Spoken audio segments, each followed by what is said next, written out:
Uma vida regada a polêmicas, acontecimentos sinistros e, claro, música.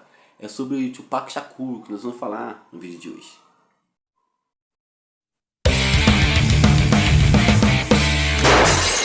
Coincidências do rock.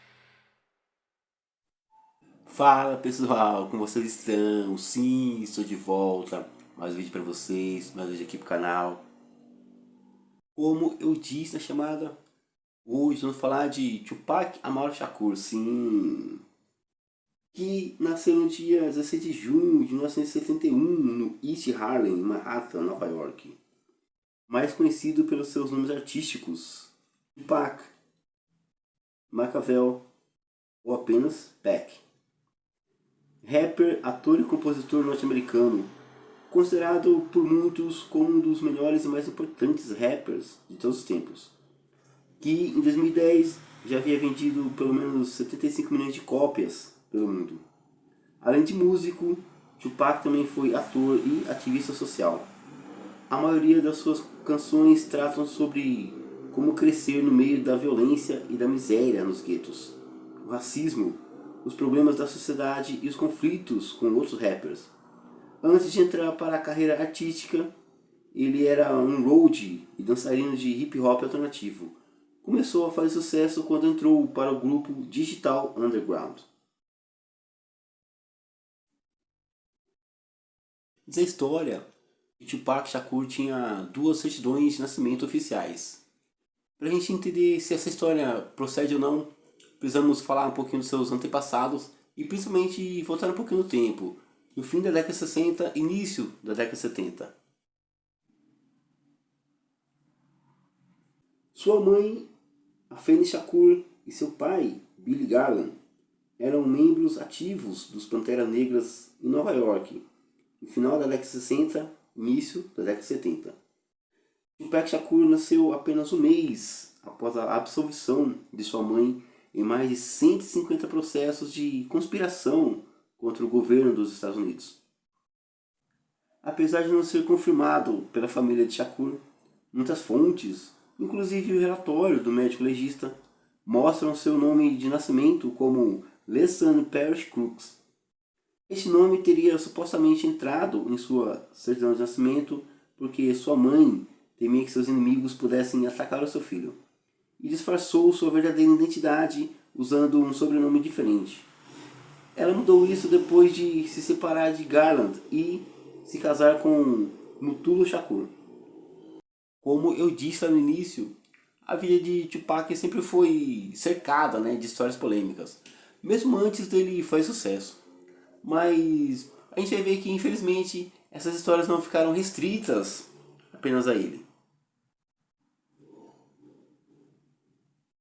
Tupac tornou-se alvo de diversas ações judiciais e teve outros problemas legais.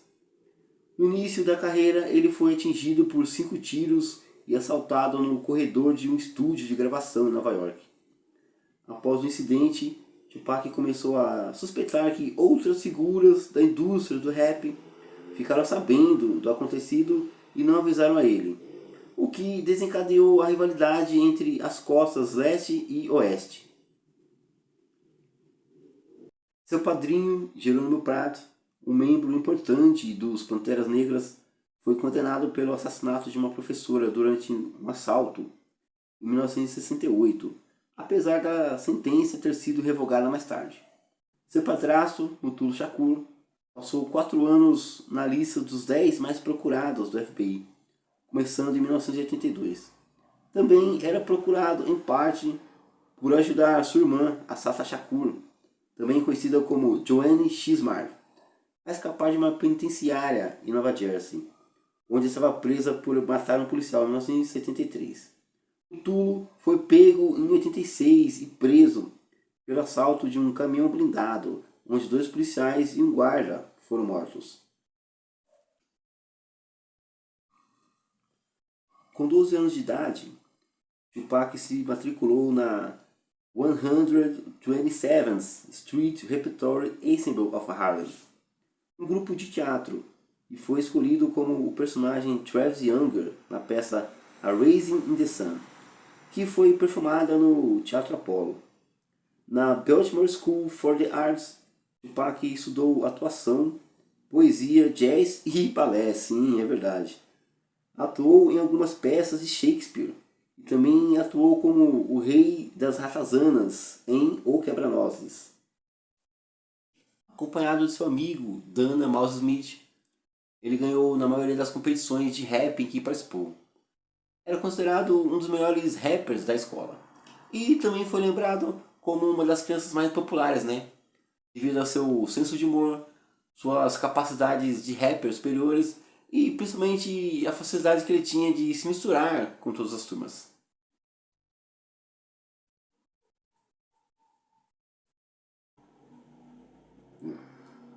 Em 1989, já morando na Califórnia, Tupac passou a frequentar aulas de poesia de Leila Steinberg, que acabou se tornando sua mentora e empresária. No mesmo ano, Leila organizou um concerto com uma ex-banda de Tupac chamada Strictly Dope. Esse show fez com que ele assinasse um contrato com Ethan Gregory, que o colocou como road e dançarino do grupo de rap alternativo Digital Underground.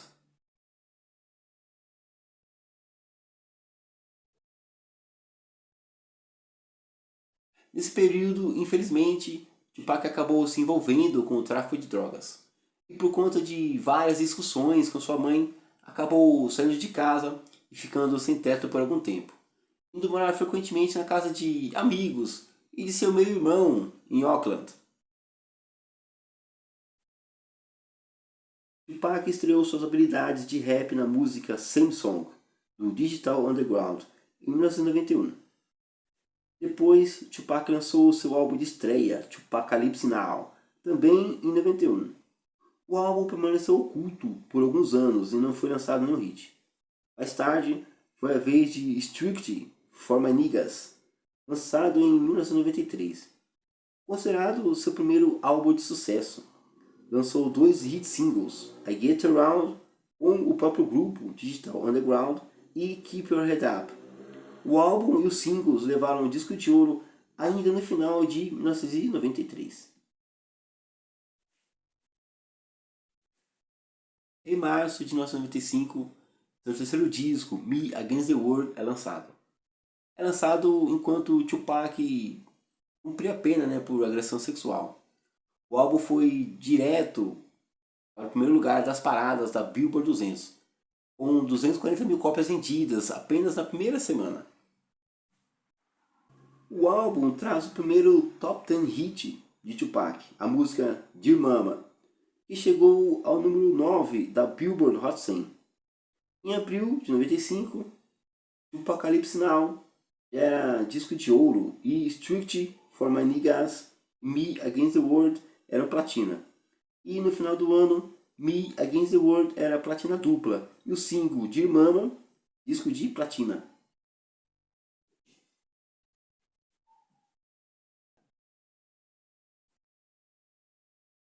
Em outubro de 95, o caso de Tupac estava em apelação, mas devido a todos os honorários advocatícios, ele não podia juntar o dinheiro da fiança, que era de 1.400.000 dólares. Sua sentença era de 1 ano e meio a 4 anos e meio de prisão, mas Tupac cumpriu apenas 11 meses dessa sentença, graças à ajuda de Suge Knight.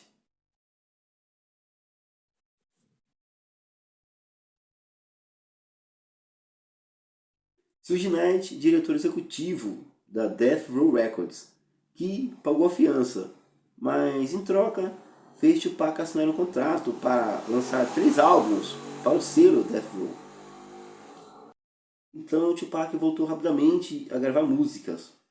Fundou um novo grupo chamado Outlaw Immortals para o seu primeiro álbum sob o novo contrato. Isso fez com que a gravadora imediatamente o colocasse como seu artista principal. Seu primeiro lançamento foi o single California Love, lançado no final de 95. Em fevereiro de 96, Tupac lança seu quarto álbum de estúdio, All Eyes on Me, um sucesso instantâneo. O álbum foi direto para o número 1 da Billboard 200, com 566 mil cópias na primeira semana, trazendo os singles How Do You Want It e California Love, para todas as paradas, já em julho de 96. O disco foi uma partida geral dos assuntos de Me Against the World, enquanto aquele álbum era mais confessional e reflexivo, esse era mais como uma celebração da vida, cheio de músicas dançantes que apresentavam uma mentalidade mais bandida, uma vez que Tupac aproveitava a vida já como um dos mais importantes nomes do rap da época.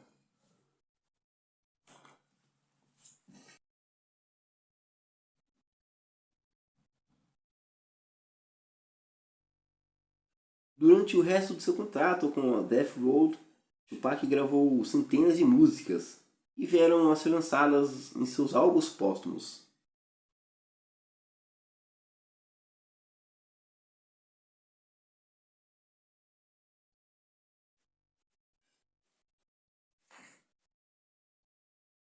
Em 4 de julho de 96, dia da independência americana, ele cantou ao vivo no House of Blues com Outlaws, Dog Pound e Snoop Dogg. Essa foi sua última performance ao vivo.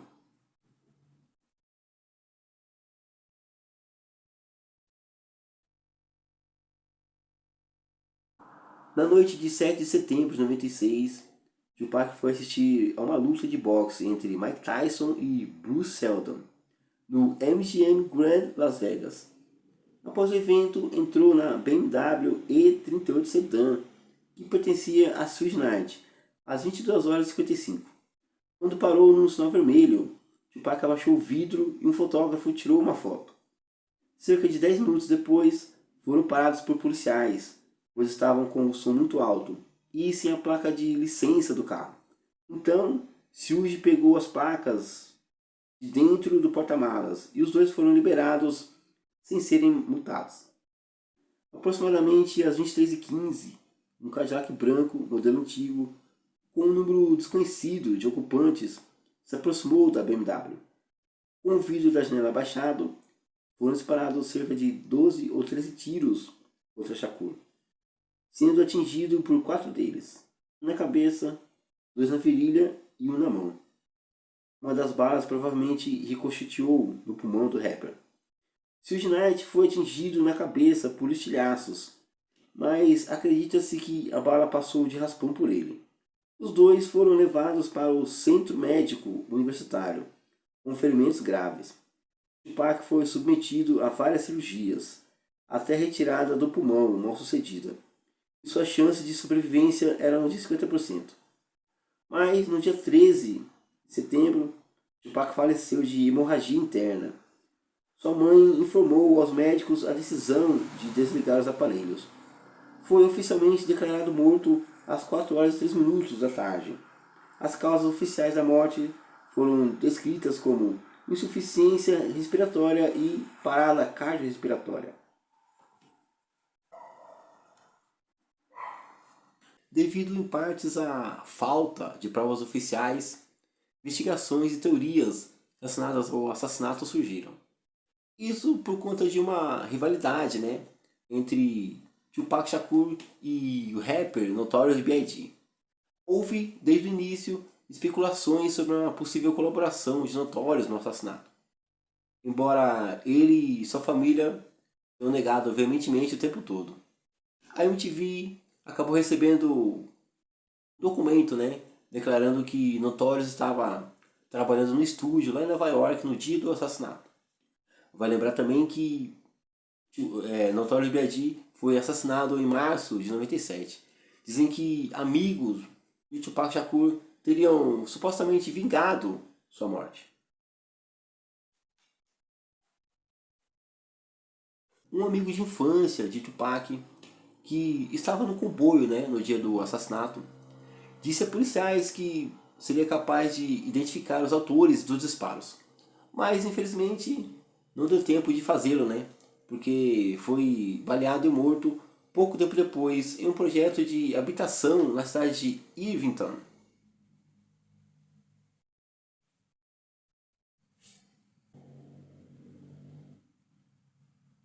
A música Changes, que foi lançada no Greatest Hits 1998, foi incluída em 2009 como parte da playlist de músicas do MySpace oficial da Igreja do Vaticano. Em 2005, numa votação da revista Rolling Stone, Tupac Shakur foi nomeado no 6º lugar entre os 100 imortais artistas de todos os tempos, entre os nomes como Elvis Presley e John Lennon. Pela revista Vibe, foi eleito o melhor rapper de todos os tempos, conforme o voto dos fãs. O jornal The New York Times o classificou como o maior rapper de todos os tempos.